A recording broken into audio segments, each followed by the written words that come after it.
UMPC Manipur amadi Manipur da lairiba mitai pangal community punamakna unconditionally masigi hiram masigi matang dai koi support tawduna sulai tawsu tawkhigani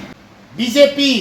hairiba sarkar asina yamna bathong huktaba mawongda khanghaudana Manipur no IDP settlement no census long live Manipur long live Manipur long live Manipur apun mana jai bhare apun mana jai bhare apun mana jai bhare NRC tawdringai census tawbu yaroi haiduna JFD gim ing makhada changchiliba khongjang singbu saugatuna United Maitai Pangal Committee UMPC Manipur na sinduna Lilong Dam da khongjang changsin khre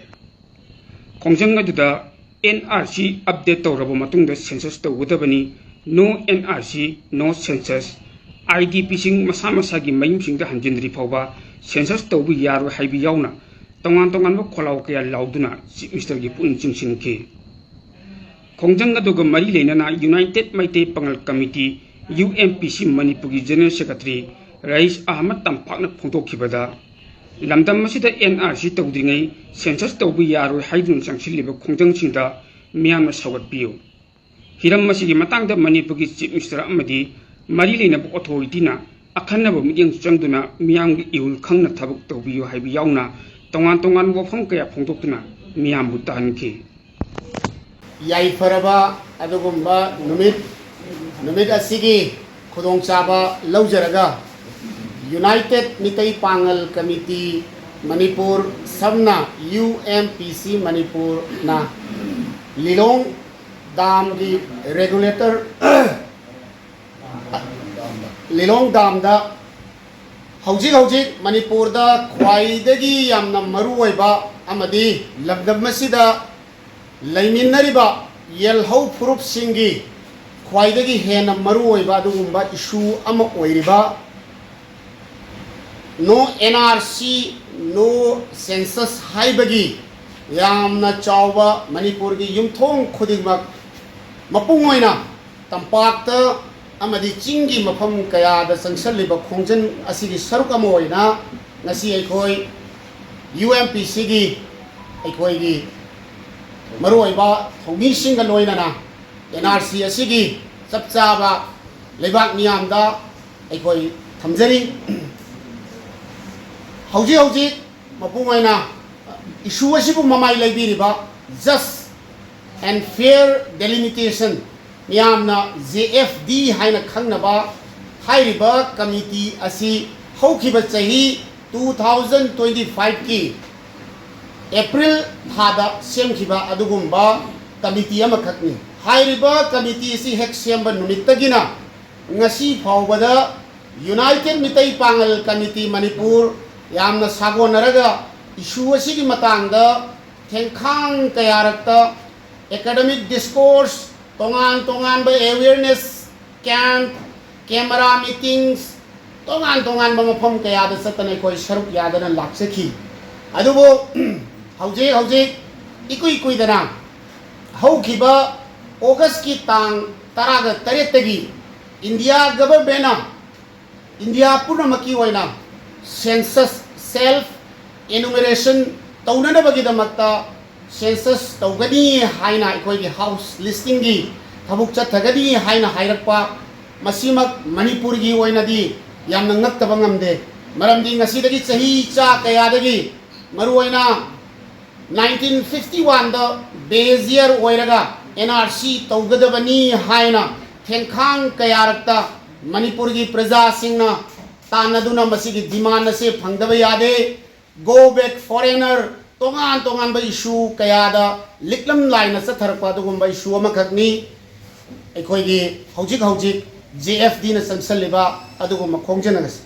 masida 1980s adwai dagi all Manipur Student Union yamna MSU haina khangnaba tongan ba akhang hai kayaga loina na samsilakpa khongjang amagi agreement gi saruk amoina 1994 gi aikoi sign tawnakiba matamduda panba the then aikoi honorable governor ga sign tawnaraga matamduda lamdam masida leiba mito birancha sing illegal immigrants sing khandokadamani nataba taragadi lamdam masida leiriba yelho furup sing ase aikoi gi potyan oikidana potyan sing aduna mapu sajalapagi achauba hiram mama oirakani haibase aikoi na thengkhang kayarak tai khoi gi manipur gi praja singna maru oina yelho mi singna indigenous ki furup singna kanna lauduna khongdana paliba matam matam du gi government da lakpani adu yanna laibu thibadi handaki paliba sarkar BJP हाइबा सरकार असिना यामना बथोंग हुक्तबा मवंगदा खंगहौदना मणिपुर की Phong Phong सादना 2023 दगी मणिपुर की the इरांग लाखिबना मरम ओइरगा मयुम मकई काइदना सेनरपदगी अखोइगी internet displace persons समना IDPs मयाममा मागी मागी मयुम थादोअगा मी लिसिंग हुफु हेनबा मफम कयादा अखोइगी सैदांगलगा लैरिबनी मसी अखोइ लोइना खंगनबनी असिगुम्बा थौवा अखोइगी मयाम अमा लैरिङैगी तालक असिदा census थिजितबा अमदि house listing तौरपा हाइबसे मसी UMPC अमदि मसीगा चटमिनरिबा JFD ना कयारक हन्ना थेंखांग कयारक हन्ना अखोइ लाउदुना लाक्सबनी मदुगी सरुक अमोइना हन्दकी चलिबा थासिगी तांग तरुकता JFD ना अल्टीमेटम अमा पालिबा सरकार द पी हाइबा अल्टीमेटम असिदा करिगुम्बा NRC की अखोइगी अपडेट तौद्रिङैदा सेंसस तौबगी चपचाबा व्हाइट पेपर अमा पुथोकपा ngamloidabo ओइरगदी मदुगी मखल मथेन कयागी डेमोक्रेटिक ओइबा खोंजंग मणिपुर दा लाकनी नतदना मसिगी चपचाबा मसिगी व्हाइट पेपर पुथोकदबनी हाइबगी खोंजंग अदुगी सरुक अमोइना मणिपुर सरकारना हौखिबा अगस्त की तांग 3 अमदि तांग 9 नुमित निगी ओइबा अखोइगी the demographic profile of Manipur कौबा सेमिनार अमा अखोइगी क्लासिक ग्रांडे होटल दा मणिपुर की अखंग हई अमदि असम दगी अखंग हई कया अमा कौरगा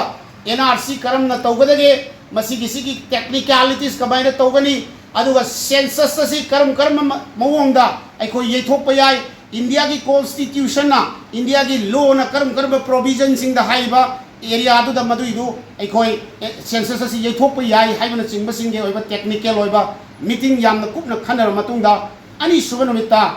JFD अमदी मसिगा चटमिनरिबा UMPC मयाम पुलमना हाइजबसे सरकारना तौफम थोकपा मयाम की टेक्निकलिटीज तो खंगबनिना मदुगी लोगी कॉन्स्टिट्यूशन की खंगबनिना सरकारना तौफम थोकपदु तौरगा लाकदोरिबा डेट 17 दगी तौगदोरिबा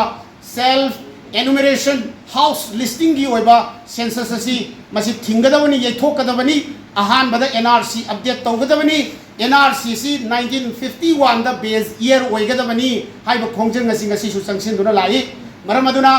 अखोइ हनबा लैतना हाइरिबा येलहो फुरुप असे कन्ननबगिदमक अखोइ खोंजंग असे हनबा लैतना अखोइ डेमोक्रेटिक ओइबा खोंजंग पुनम अखोइ संगसिननबगी सेम सादना JFD की खुथांगदा मतम मतंगी खंगहनबिरप पुनमक UMPC मणिपुर अमदि मणिपुर दा लैरिबा मितै पांगल कम्युनिटी पुनमकना अनकंडीशनली मसिगी हिरम मसिगी मतंग दे कोई सपोर्ट तौदुनसु लाई तौसु तौखिगनी मखा ताना संगसिलप खोंजंग खुदिंग मक्ता अखोइगी अचौबा लायन शेयर मै खोइ लौननब होना जगनी हाइबदु ngasiगी नुमित असिगी खुदोंग चाबा लौजरगा एगी मणिपुर की प्रजा सिंह अमदि मरु ओइना मितै पांगल कम्युनिटी सिंगदसु थमजरी हाइबा हिरम मसिगी मतंगदा अथुबदा मणिपुर ना डेट 17 दगी हौजिक फावबा सेल्फ एनुमरेशन तौर मतुंगदा सेप्टेम्बर की 1 दगी मागी एलुमिनेटर्स मैम दु चलगा सुपरवाइजर्स मैम दु चलगा मदु तौगदब थबुक सिंह अखोइ की खुल लेकाइदा कना गुम्बा गवर्नमेंट की एम्प्लॉय ओइबा मागी गवर्नमेंट ना मदुगी ऑर्डर दु थोलपना मरम ओइरकांदा मदुगी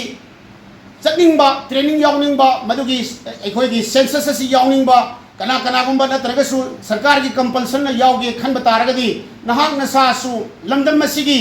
कम्युनिटी सिगी इंडिजिनस फुरुप की खनबिरगा मदुगी दमक्ता तौरइबा थबु खुदिमक दो अखोइ खुदिमक सरुक यामिनदबा हाइबा वाफम से मसिदा अखोइ पुन्न लेपिनसी मरुवैना मितै पांगल की गवर्नमेंट की एम्प्लॉई सिंग की मफमदा मसिगी वाफम बसिसु थमजरी लोइना ना अखोइ की JFD की मयाई लोइसंदा खन्नखिबा वाफम अमगी मखा ताना हौजी युमथोंग खुदिंगदा अखोइ प्ले कार्ड ओइबे याय इसा की ngамजबी लेवल दा आइगी थोंगाल दा आइगी थोंगदा आइगी गेट दा अखोइ no NRC no census we will not welcome हाइब पोट अमा अखोई प्ले कार्ड अमा अखोई थेटपगी कैंपेन अमा सु चंगसिलसी हाइबन चिंबा JFD की माइकैदगी तौरक्लिबा से मसी UMPC की माइकैदगी सु अमदि मणिपुर की मितै पांगल की कम्युनिटी पुनमकी अखोई कम्युनिटी सिगी प्रजा पुनमग मसी सु अखोई पुलप ने सपोर्ट तौमिनसी हाइब वफम दुसु अखोई ngasi की अखोई की नो NRC नो सेंसस की कैंपस की कैंपेन की पार्ट अमोइना मियामदा थमजरी हौजिक अरोइबदा आई मरुओइना अखोई पुलपना स्लोगान अमा अखोई लेखलगा नाइतंग लाउमिनसी हाइरिबा स्लोगान असे खर कन्ना थमोइदगी लमदम मसिगी इंडिजिनस येलो फुरुक असे कलहौननबगी अमतंग ngairaba पानबैसे NRC सी अपडेट तौबा अदुगी मतुंगदा सबजाना इलीगल इमिग्रेंट सिंग अमदी अखोइगी तोंगानबा अखोइगी फुरुक नतबा यानसिनबा मसिगी मयाम सिंगसे मसि खंतोक मतुंगदा सबजाना मणिपुर की अखोइगी येलो फुरुक सिंग अदु खक लेहौननबगी अखोइगी इराइबक ओइगदौरिबा अखोइगी लमदम मसि हेन फदनबा हेन सौखननबा नुंसी चाना लेमिननबा अदुमबगी पांदम दैखोइ अखोइ स्लोगान खर लाउमिनसी अइना हाइजरकदौरिसी नो NRC हाइबदा मयामना नो सेंसस हाइना अहौबा खोंजेल गलोइना हाइबियु अदुगी मतंदा अदिसुबा स्लोगान से नो NRC अपडेट हाइबा मतंदा नो सेंसस हाइना हाइबियु अहुम सुबा स्लोगान दा नो IDP सेटलमेंट हाइबा मतंदा मयामना मुकसु हना नो सेंसस हाइबा वफमसी खर कन्ना खुंबियु हाइना आई ngasiगी अखोइगी ममसिदा खंगनजरी अहानबा slogan no NRC no census no NRC no census no NRC no census no NRC update no census no NRC update no census no NRC update no census no IDP settlement no census no IDP settlement no census no IDP settlement no census long live Manipur long live Manipur long live Manipur apun mana jai bhare apun mana jai bhare मियामदा खंगनजबा अमा